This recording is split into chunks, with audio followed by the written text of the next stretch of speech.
Pues bueno, buenos días, buenas tardes, buenas noches, dependiendo de la hora que nos estén escuchando. Aquí estamos desde la FIL, gracias a Editorial Anagrama, platicando con Marta Sanz sobre tu reciente libro que se llama Clavícula. Así es. Un libro sumamente divertido, pero a la vez con ciertos matices que me parecieron interesantes sobre la idea de la vida, la muerte y el dolor. Yo la primera pregunta que empezaría, Marta, es... Yo creo que si este libro lo hubiera escrito un hombre, no hubiera sido tan bueno. Porque el hombre hace una enfermedad. Cuando el hombre plantea que lucha contra enfermedades, son enfermedades como grandes, como los grandes males. Pero tú partes de una enfermedad, de un dolor, y de ese dolor construyes toda una explicación sobre el sentir dolor. Bueno, tu pregunta tiene tela marinera, Alfonso. Por una parte, fíjate, yo creo que un gran escritor sí que podría escribir un libro como Clavícula, en la medida en la que yo creo que los grandes escritores son impostores, son fingidores y al mismo tiempo son grandes observadores de la realidad, que son capaces de meterse en pieles que no son exactamente la suya para construir personajes, para construir máscaras que a veces son invisibles, como dice el escritor argentino Pedro Mairal, y ofrecer intensamente esa idea del dolor o de la muerte o de la enfermedad. Pero en lo que sí que creo que tienes toda la razón del mundo es que hay veces que la literatura escrita por hombres ha buscado grandes temas, los grandes temas de la humanidad, los grandes temas universales. Y lo que estamos consiguiendo las escritoras mujeres, cuando hablamos de cualquier cosa, cuando hablamos de trabajo, cuando hablamos de familia, cuando hablamos de esperanza o de amor o de ira o de lo que nos duele, es llevarlo a un territorio común, a un territorio doméstico, a un territorio que no necesita grandilocuencia y que en ese sentido yo creo que se puede compartir con mucha más gente, tanto hombres como mujeres. Por eso es verdad que yo en Clavícula, y también lo hacía en la lección de anatomía, hablo de experiencias muy cotidianas y de experiencias que hemos vivido, en este caso los hombres no, pero sí muchísimas mujeres, experiencias con nuestros dolores, con nuestra relación con los médicos, con que nos hagan caso, con que no nos hagan caso, con que pensemos, con que piensen siempre lo primero, que estamos ansiosas y a lo mejor no indaguen un poquito más allá. Y eso adquiere relevancia a través de la manipulación literaria del lenguaje, que es lo que hace que el texto no sea solamente un instrumento terapéutico, sino que sea literatura que se puede compartir con los demás y que de algún modo está subrayando la fraternidad que todos necesitamos a la hora de vivir y a la hora de escribir y a la hora de leer. Una de las cosas que a mí me parecen interesantes en tu libro es de cómo la mujer toma con mucha mayor discreción la noción del dolor, ¿no? Cómo lo asume. Tú lo cuentas de manera muy simpática, ¿no? Pero sí hay cierta discreción, cierta sutilidad en asumir el dolor. Porque yo creo que eso, fíjate, se relaciona con que las mujeres durante mucho tiempo nos han enseñado a que nos avergonzáramos de nuestro cuerpo y de todo lo que tenía que ver con nuestro cuerpo, desde la sexualidad hasta las enfermedades, hasta el dolor. Entonces, cuando a ti te enseñan desde que eres pequeñita que tu cuerpo es como algo tachado y que el sexo es algo vergonzoso y que todos los fenómenos que se relacionan con lo corporal o con lo material son sucios, repugnantes e innecesarios, eso hace que tú seas púdica de una manera que puede ser dañina para ti en la medida en la que no disfrutas de cosas buenas de la vida, como puede ser una sexualidad sana o cosas que ya no son bonitas de la vida, que no te quejes a tiempo de una enfermedad que te puede corroer y que te puede hacer mucho daño. Y en este sentido me gustaría subrayar que cuando yo hablo de enfermedad, hablo de enfermedades físicas y hablo de cómo esas enfermedades físicas no se pueden separar de las enfermedades psíquicas, de los estados de ansiedad, y cómo todo eso se relaciona con el mundo en que vivimos, porque creo que ese es el eje fundamental de Clavícula. Como vivimos en un mundo que es bastante inclemente especialmente con las mujeres, que convierte nuestras diferencias en desventajas.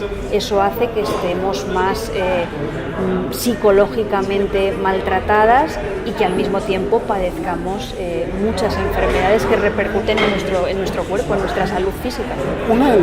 Otra de las cuestiones que a mí me pareció muy bonito de tu libro, junto con también en Lección de Anatomía, que se logra ver esto, es que hay 3 puntos o 3 observaciones que haces. Una es ver el dolor, otra sentir el dolor y una tercera narrar el dolor. Y particularmente en esta de clavícula se nota que te cuesta algunas veces trabajo traducir en alguna de esas 3 observaciones. Bueno, es que yo creo que también uno de los temas fundamentales de este libro, tú lo has explicado también, que me da miedo chafarte un poco la pregunta. Para mí era muy importante dar el salto de ver, sentir el dolor a contar, compartir el dolor. Todo este libro es una indagación, es una búsqueda de las palabras exactas para poder compartir el dolor con el otro y que el otro sea empático con tu dolor y que se cree una comunidad fraternal, pero para eso necesitamos tener un lenguaje común. Y lo que ocurre es que muchas veces cuando alguien está dolorido, precisamente lo que no encuentra son las palabras. Yo recuerdo que esta es una novela autobiográfica, yo recuerdo cuando iba al médico y el médico me preguntaba: ¿pero cómo te duele? ¿Es una presión? ¿Es un escozor? ¿Es un calambre?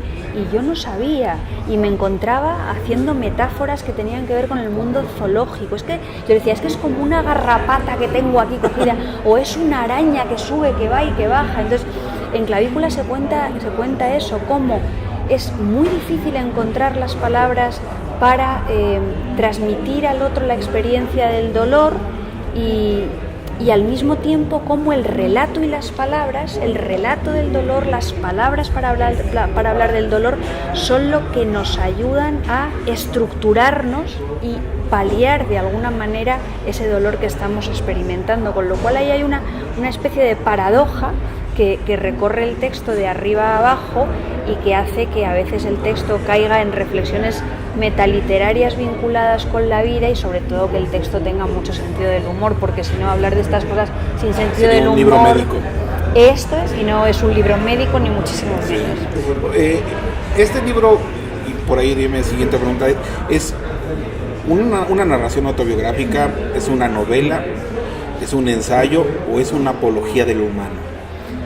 La última me gusta mucho, ¿eh? A partir de ahora, con tus palabras, voy a decir, es una apología del humano y voy a quedar muy bien. Sí. No sé lo que es. Yo cuando estaba en las primeras etapas de promoción de Clavícula, yo decía, es un texto híbrido, porque no me atrevía a llamarle novela. Y yo creo que era un texto híbrido por eso, porque esa mezcla de géneros que tiene, poesía, cuento, fotografía, de tonos también, lo humorístico, lo meditativo, lo ensayístico, lo lírico, pues quería responder a eso, a la desestructuración del cuerpo y a cómo un cuerpo se rompe y cómo el texto es un cuerpo y el cuerpo dolorido lo que genera es un texto roto, un poco así.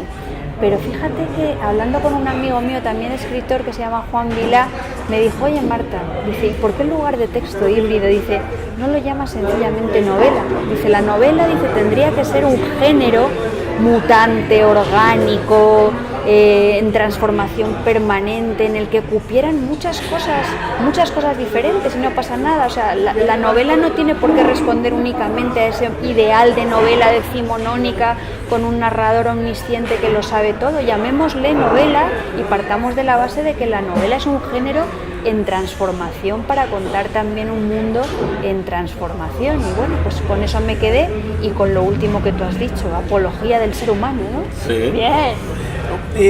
En este contexto, al final, inclusive yo estaba escuchando tu rueda de prensa, no sanan las palabras, pero por lo menos te hacen sentir confort contigo mismo. Yo no sé si te hacen sentir confort contigo mismo, o sea, no sé si las palabras te llevan a un estado de autocomplacencia, espero que no. Yo creo que las palabras para lo que tienen que servir es para removerte y para no dejarte tranquilo y ser como todo el rato el aguijón de la avispa que te está aguijoneando, valga la redundancia. A mí me gustan esas palabras que no te dejan tranquilo. Y yo creo que en ese sentido, aunque a mí Clavícula al principio pareciera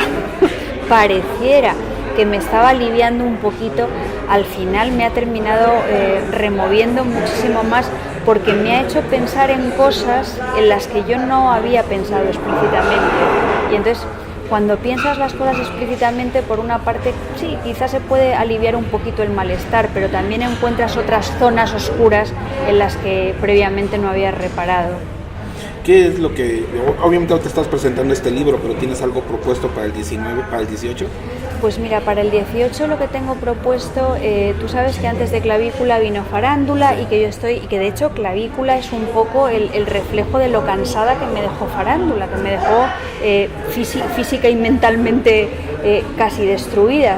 Ahora estoy surgiendo de mis propias cenizas como el ave fénix. Entonces seguramente lo que vamos a hacer en 2018 con Silvia Sesé en Anagrama es reeditar una novela que se titula Amor Fu, que yo escribí, creo que fue en el año 2004-2005, pero que nunca fue publicada en España.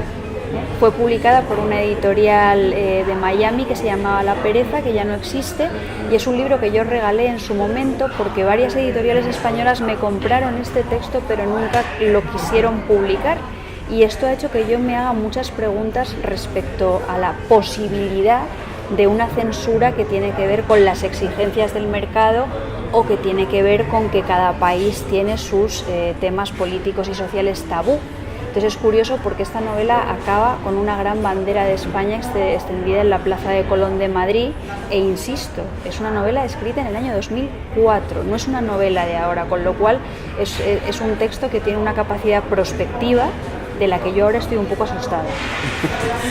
Pues ha sido un placer platicar contigo, Marta. Para mí también, Alfonso, yo te lo agradezco muchísimo. Muchas gracias. Placer.